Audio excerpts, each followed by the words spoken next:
India प्राचीन ज्ञान और जीवंत संस्कृति का देश दुनिया में एक खास जगह रखता है।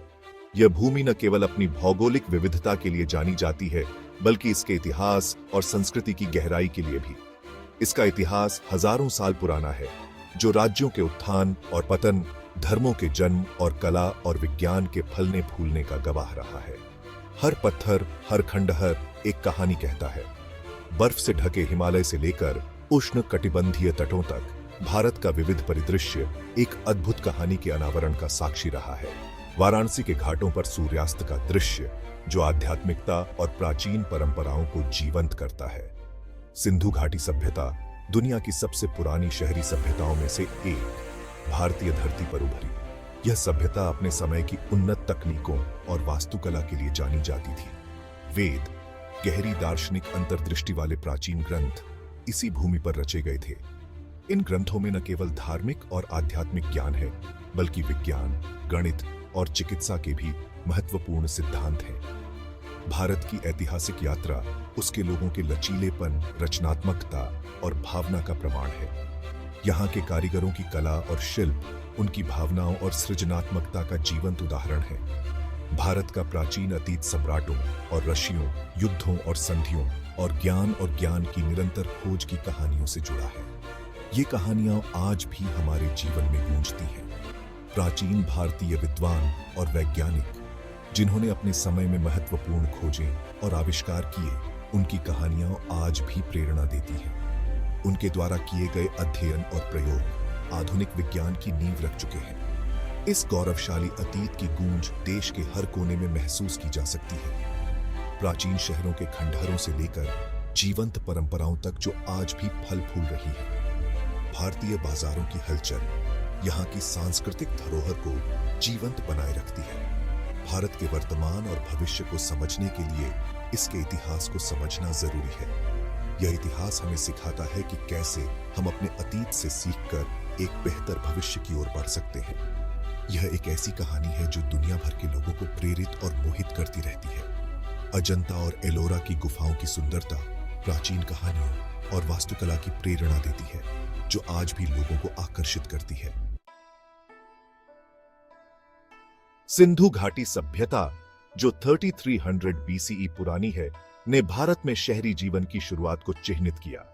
यह सभ्यता अपने समय की सबसे उन्नत और परिष्कृत सभ्यताओं में से एक थी, जिसने न केवल शहरी जीवन को बल्कि सामाजिक और आर्थिक संरचनाओं को भी आकार दिया। यह परिष्कृत सभ्यता सिंधु नदी घाटी में फली फूली, जिसमें हड़प्पा और मोहनजोदड़ो जैसे सुनियोजित शहर थे। इन शहरों की योजना और निर्माण में एक अद्वितीय समरूपता और सटीकता थी, जो उस समय की तकनीकी और इंजीनियरिंग क्षमताओं को दर्शाती है। सिंधु घाटी के लोग शहरी नियोजन, व्यापार और शिल्प कौशल में उत्कृष्ट थे। उनके द्वारा बनाए गए घर, सड़कें और सार्वजनिक स्नानागार उनकी उन्नत वास्तुकला और निर्माण तकनीकों का प्रमाण है। व्यापारिक मार्गों के माध्यम से उन्होंने मेसोपोटामिया और मिस्र जैसी अन्य प्राचीन सभ्यताओं के साथ भी संपर्क स्थापित किया। उनके पास लेखन प्रणाली, मानकीकृत वजन और माप और प्रभावशाली जल निकासी और स्वच्छता प्रणालियां थीं। यह लेखन प्रणाली, जिसे आज भी पूरी तरह से समझा नहीं जा सका है, उनके प्रशासनिक और व्यापारिक लेन देन को रिकॉर्ड करने के लिए उपयोग की जाती थी। 20वीं शताब्दी में सिंधु घाटी सभ्यता की खोज ने प्राचीन भारत के बारे में हमारी समझ में क्रांति ला दी, जिससे इस क्षेत्र में एक अत्यधिक उन्नत सभ्यता का अस्तित्व सामने आया। इन खोजों ने यह भी दिखाया कि सिंधु घाटी सभ्यता का प्रभाव और योगदान भारतीय उपमहाद्वीप की सांस्कृतिक और ऐतिहासिक धारा में कितना महत्वपूर्ण था। लगभग 1500 BCE में वैदिक काल शुरू हुआ, जो भारतीय उपमहाद्वीप में इंडो आर्यन जनजातियों के आगमन से चिह्नित हुआ। इन जनजातियों ने अपने साथ नए धार्मिक और सांस्कृतिक विचार लाए, जो भारतीय समाज के विकास में महत्वपूर्ण भूमिका निभाई। वेद, भजन, प्रार्थना और अनुष्ठानों का एक संग्रह इसी युग के दौरान रचा गया था। ये ग्रंथ न केवल धार्मिक अनुष्ठानों के लिए महत्वपूर्ण थे, बल्कि उन्होंने समाज के नैतिक और दार्शनिक आधार को भी स्थापित किया। वैदिक काल में हिंदू धर्म का उदय हुआ, जो दुनिया के सबसे पुराने धर्मों में से एक है। इस धर्म ने न केवल धार्मिक अनुष्ठानों को, बल्कि समाज के विभिन्न पहलुओं को भी प्रभावित किया, जैसे कि शिक्षा, कला और साहित्य, जाति व्यवस्था व्यवसाय पर आधारित एक सामाजिक पदानुक्रम की उत्पत्ति भी इसी समय हुई। यह व्यवस्था समाज को विभिन्न वर्गों में विभाजित करती थी, जिसमें प्रत्येक वर्ग का अपना विशिष्ट कार्य और स्थान होता था। वैदिक काल ने भारतीय समाज और संस्कृति के कई पहलुओं की नींव रखी, जो आज भी प्रासंगिक हैं। इस युग के दौरान विकसित हुए धार्मिक, सामाजिक और सांस्कृतिक विचारों ने भारतीय सभ्यता की नींव को मजबूत किया और आज भी भारतीय समाज में गहरे रूप से निहित है। मौर्य साम्राज्य चंद्रगुप्त मौर्य द्वारा 322 बीसी में स्थापित पहली बार अधिकांश भारतीय उपमहाद्वीप को एकीकृत किया। चंद्रगुप्त के पोते अशोक महान को भारत के सबसे महान शासकों में से एक माना जाता है। उन्होंने बौद्ध धर्म अपनाया और अपने पूरे शासनकाल में शांति और अहिंसा को बढ़ावा दिया। अशोक के शिलालेख, जो पूरे साम्राज्य में स्तंभों और चट्टानों पर खूने हुए हैं, उनके बुद्धिमान और दयालु शासन को दर्शाते हैं। मौर्य साम्राज्य की विरासत कला, वास्तुकला और राजनीतिक प्रशासन में इसके योगदान में निहित है। गुप्त साम्राज्य, जो 4वीं से 6वीं शताब्दी ईस्वी तक फला फूला, को अक्सर भारत का स्वर्ण युग कहा जाता है। गुप्त शासक कला, साहित्य और विज्ञान के संरक्षक थे। इस अवधि में गणित, खगोल विज्ञान और चिकित्सा में महत्वपूर्ण प्रक्रियाजुआन देखे गए। दशमलव प्रणाली, शून्य की अवधारणा और गुरुत्वाकर्षण के सिद्धांत का विकास इसी युग में हुआ था। ज्ञान और संस्कृति में गुप्त साम्राज्य के योगदान का भारत और दुनिया पर गहरा प्रभाव पड़ा।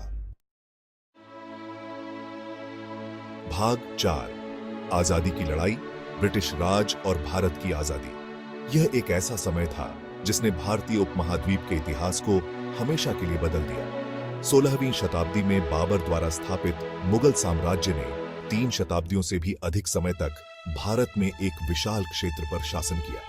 मुगलों ने भारत की सांस्कृतिक और सामाजिक संरचना को गहराई से प्रभावित किया। मुगल अपने भव्य दरबारों, भव्य वास्तुकला और कला और साहित्य में योगदान के लिए जाने जाते थे। उनकी स्थापत्य शैली ने भारतीय वास्तुकला को एक नया आयाम दिया। ताजमहल, जो सम्राट शाहजहां ने अपनी प्यारी पत्नी मुमताज महल की याद में बनवाया था, मुगल काल की स्थापत्य प्रतिभा का प्रमाण है। यह प्रेम और समर्पण का प्रतीक बन गया है। 18वीं शताब्दी में मुगल साम्राज्य के पतन ने भारत में ब्रिटिश उपनिवेशवाद का मार्ग प्रशस्त किया। मुगलों की शक्ति कमजोर पड़ने लगी और ब्रिटिश ईस्ट इंडिया कंपनी ने इसका फायदा उठाया। एक व्यापारिक company, British east India company ने 18वीं शताब्दी के दौरान धीरे धीरे भारत पर नियंत्रण हासिल कर लिया। उन्होंने व्यापार के बहाने से भारत के विभिन्न हिस्सों में अपनी पकड़ मजबूत की। 19वीं शताब्दी तक भारत एक ब्रिटिश उपनिवेश बन गया था। ब्रिटिश शासन ने भारतीय समाज के हर पहलू को प्रभावित किया, जिससे भारतीय जनता में असंतोष बढ़ने लगा। भारत में ब्रिटिश शासन आर्थिक शोषण, राजनीतिक दास्ता और सामाजिक भेदभाव से चिह्नित था। भारतीय किसानों और मजदूरों को भारी करों और कठोर नीतियों का सामना करना पड़ा। हालांकि इसके कारण एक राष्ट्रवादी आंदोलन का भी उदय हुआ, जिसने भारत को विदेशी शासन से मुक्त कराने की मांग की। इस आंदोलन ने भारतीय समाज के विभिन्न वर्गों को एकजुट किया। महात्मा गांधी, जवाहरलाल नेहरू और सरदार वल्लभ भाई पटेल जैसे नेताओं ने स्वतंत्रता आंदोलन का नेतृत्व किया। ब्रिटिश उपनिवेशवाद के खिलाफ अहिंसक प्रतिरोध की वकालत की। गांधी जी के सत्याग्रह और असहयोग आंदोलनों ने भारतीय जनता को एक नई दिशा दी। 15 अगस्त 1947 को भारत ने आखिरकार आजादी हासिल कर ली, जो उसके इतिहास में एक महत्वपूर्ण मोड़ था। इस दिन को हर साल स्वतंत्रता दिवस के रूप में मनाया जाता है, जो भारतीयों के लिए गर्व और सम्मान का प्रतीक है। भाग 5, आधुनिक भारत, प्रगतिशील राष्ट्र। स्वतंत्रता के बाद भारत ने दुनिया का सबसे बड़ा लोकतंत्र बनकर सरकार की एक लोकतांत्रिक प्रणाली को अपनाया। देश को अपने शुरुआती वर्षों में गरीबी, निरक्षरता और सामाजिक असमानता सहित कई चुनौतियों का सामना करना पड़ा। हालांकि भारत ने शिक्षा, स्वास्थ्य सेवा और प्रौद्योगिकी सहित विभिन्न क्षेत्रों में महत्वपूर्ण प्रगति की है। 1960 के दशक में हरित क्रांति ने भारत के कृषि क्षेत्र को बदल दिया, जिससे यह खाद्यान्न उत्पादन में आत्मनिर्भर बन गया।